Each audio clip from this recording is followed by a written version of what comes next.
Ayan, what's up dribblers at mga shooters, kamusta? Kamusta po kayo? On the way na nga po ang panibagong PBA team mula sa MPBL. Tara, kilalanin at pag-usapan po natin yan. Sino nga ba yan? At Gilas Pilipinas, panalo nga po sila laban sa host country na Qatar. Come from behind win po yan. Ang tanong, sino nga ba ang bumida sa panalo ng Gilas Pilipinas? Tara, pag-usapan at talakayin po natin yan. Matapos po akong maglambing sa inyo ng isang like, share, comment down below, and don't forget to subscribe and hit that notification bell button para lagi po tayong updated sa ating pong mga video. At lahat po ng ating shoutout nasa dulong bahagi lang po ng bidyong ito. Isa nga pong comebacking franchise sa MPBL ang nakatakdang sumali sa pinakamatandang liga sa Asia, ang PBA.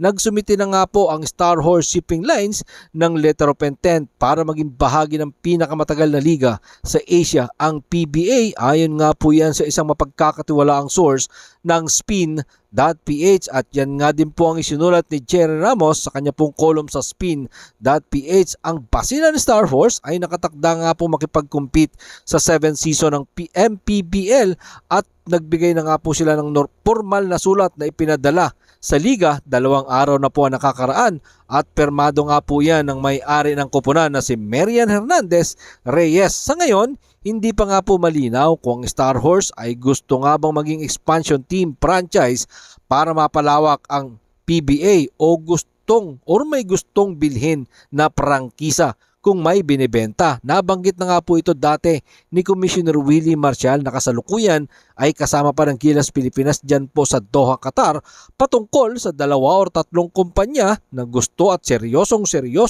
na gusto pong sumali sa Pro League na magiging 50 years old ngayon nga pong taon. Sa kasalukuyan, mayroon po tayong 12 kupunan. Mga ka-shooters, by pumasok po nung 2022, eto nga pong Converge Five Rexers, nang bilhin po nila ang prangkisa ng Alaska Aces. Ang Star Horse ay isa pong domestic shipping lines company na nakipag-tie up dito sa Basilan na nag-leave of absent naman ng 2 taon sa MPBL. Matapos nga po ang MPBL, naglaro ang prangkisa sa Pilipinas Bismin Super Cup kung saan napanalunan po nila dyan ang kampyonato at nagtapos po sa kanila ng pinakamagandang kampanya ng kanila pong prangkisa. At matapos yan, 2021 MPBL Invitational, tinalo po nila dyan ang heavy favorite na Nueva Ecija Vanguard sa finals. Isa pong overtime game yan, 82-80. Sa kasalukuyan, nasa line na po ng pasilan ang mga dating PBA players na sina Raba Alosaini, Ray Publico, Jervy Cruz, under coach Mac Tan, team manager Bernard Young, at former PBA first round pick Rich Alvarez as assistant coach, and Rob Labagala as also assistant coach. So let's see what happened mga shooters next for Star Horse Shipping Lines, kung sila nga ba ay maging expansion team franchise or bibili ng prangkisa, or sila ang bibili ng prangkisa ng Tira Firma Jeep na napapabalitang ibinebenta. Yan po ang ating aabangan sa mga susunod na araw. Eto't pag-usapan naman po natin itong panalo ng Gilas Pilipinas. Kagabi nga po yan o kaninang madaling araw laban sa host country na Qatar. Uminit nga po ang Gilas Pilipinas sa 4th quarter para talunin ang host country na Qatar sa kanila pong debut game sa 2nd Doha Qatar Invitational Cup. Kanina nga po yan, 1:30 AM Pinas time dyan po sa loob ng Qatar University. Sa nasabi pong panalo, nanguna po dyan itong sina Dwight Ramos, Justin Noivy Brownlee at ang big man ng Gilas Pilipinas sa kasalukuyan na si AJ Edu. Binura nga po ng Gilas Pilipinas sa final period ang 11-point lead ng host country na nagtuwang po dyan itong sina Justin Brownlee at Edu para bigyan ng Gilas Pilipinas ng kalamangan 70-69 bago pa ang 2 free throw ni Scotty Thompson sa huling 16 na segundos sa nasabi pong bakbakan. Kaya naman,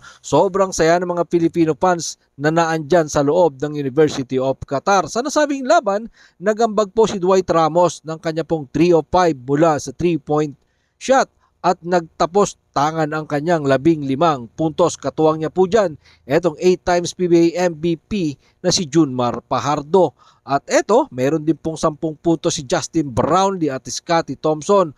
Mahusay din ang naging performance ni AJ Edu sa kanya pong unang laro under coach Team Cone dahil nagambag siya ng kanya pong 6 points, 10 rebound. Meron din pong ambag etong si KBL star Kevin Kiambao sa kanya pong naging performance kagabi. May 7 points po dyan. Eto pong si Kevin Kiambao. Mamaya, maglalaro ang ating Gilas Pilipinas 11:30. Susubukan ng Gilas Pilipinas kunin ang ikalawang panalo laban sa Lebanon. Ang Lebanon ay tinalo nga po ng kupunan ng Egypt 82-70 sa unang laro bago nga po ang naging bakbakan ng Gilas Pilipinas at ng Qatar. So let's see what happened sa magiging game ng ating pambansang kupunan ng Gilas Pilipinas. Let's see and let's pray for our very own Gilas Pilipinas. Maraming salamat po sa inyong panonood. Naman po ang inyong maging opinion.